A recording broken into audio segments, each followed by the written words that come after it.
चुगलखोर बहू। मधु अपने परिवार के साथ चंदनपुर शहर में रहती है। मधु की एक बड़ी ही बुरी आदत है, वो सबकी चुगली करती रहती है।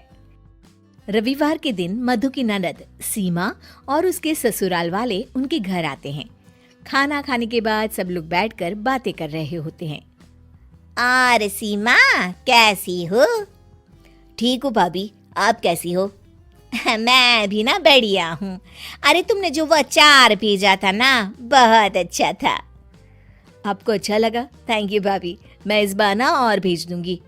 अरे नहीं नहीं, और मत भेजना, मम्मी जी को कुछ खास पसंद नहीं आया, ऐसा वो कह रही थी। अच्छा, क्या कह रही थी मम्मी अचार के बारे में?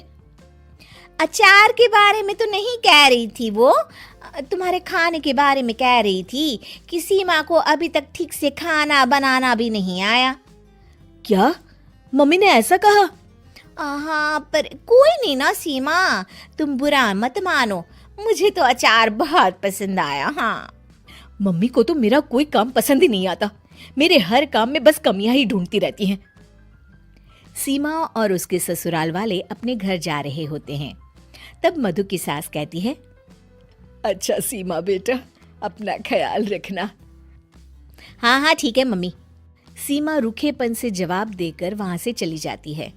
अरे सीमा को क्या हो गया बहू, कुछ कहा क्या उसने? अब पता नहीं माँ जी। मधु अपनी सहेली संजना से बात कर रही होती है। अरे तुझे पता है, मैं ना शीला की पार्टी में गई थी उस दिन, तेरे बारे में पता नहीं वो लोग क्या क्या बातें कर रहे थे, मुझसे तो सुना भी नहीं गया। हाँ। अच्छा, क्या कह रहे थे वो लोग? शीला कह रही थी कि जब भी मैं संजना को पार्टी में बुलाती हूँ वो आती ही नहीं, उसे पैसों का बड़ा घमंड है भाई। क्या उसने ऐसा कहा? मैं अभी उससे बात करती हूँ। अरे छोड़ ना, उसकी बात ही नहीं करनी हमें, छोड़, चल छोड़। मधु अपनी सहेली से बात कर रही होती है, तभी उसका पति सचिन आ जाता है। अच्छा संजना, मैं ना तुमसे बाद में बात करती हूँ, ठीक है? मधु इधर आओ। क्या हुआ जी? अरे पता नहीं क्या हो गया है, सीमा माँ से बात ही नहीं कर रही। तुमसे कुछ कहा था क्या उसने? नहीं तो जी, उसने तो कुछ नहीं कहा मुझे। पर क्या मधु, बताओ मुझे। जब ना हम सब बाहर बैठे थे तो मधु की सास मुझसे आकर बोली कि अब तुम लोग भी एसी खरीद लो, गर्मी बहुत लगती है यहाँ आकर। क्या उन्होंने ऐसा कहा? हाँ जी, ऐसा कहा। अब मधु के घर वाले ना हमेशा ही हमें नीचा दिखाते रहते हैं। नाराज तो हमें होना चाहिए, और सीमा नाराज होकर बैठी है। कोई बात नहीं, होने दो नाराज, हमें भी फर्क नहीं पड़ता। मधु मेरी एक बात ध्यान से सुनो, कोई जरूरत नहीं है आज के बाद उससे बात करने की। ठीक है जी। एक दिन मधु टीवी देख रही होती है और उसके पास सीमा का फोन आता है। मधु टीवी में इतना ज्यादा बिजी होती है कि फोन नहीं उठाती। अगले दिन सीमा घर पर आ जाती है। अरे वाह सीमा, आओ आओ, कितने दिनों बाद आई हो। हाँ हाँ, आप लोग तो मुझे भूल ही गए हैं ना बुलाते हैं ना फोन उठाते हैं। अरे ऐसा कुछ भी नहीं है, क्या हुआ सीमा, बताओ मुझे।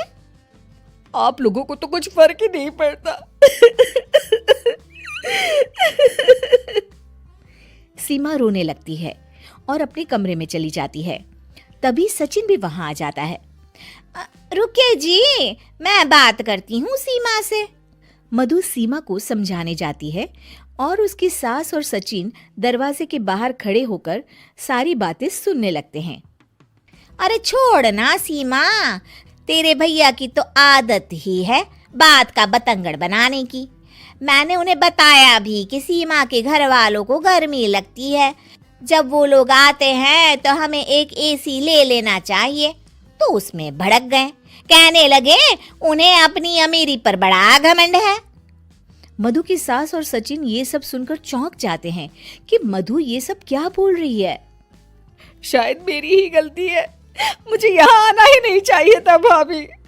अरे नहीं नहीं मधु, तू क्यों नहीं आएगी? ये घर तेरा भी तो है ना। माना कि मम्मी जी तेरे हर काम में कमी निकालती रहती हैं, पर तभी अचानक सचिन और उसकी सास कमरे में आ जाते हैं और मधु उन्हें देखकर चौंक जाती है। मम्मी जी, वो मैं ना सीमा को बस समझा रही थी कि वो कहीं ना जाए।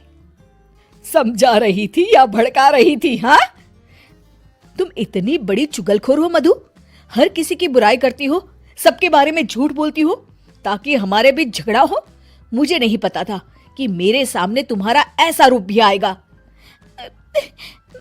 मुझे माफ कर दीजिए जी। आपने मुझसे भी झूठ बोला भाभी।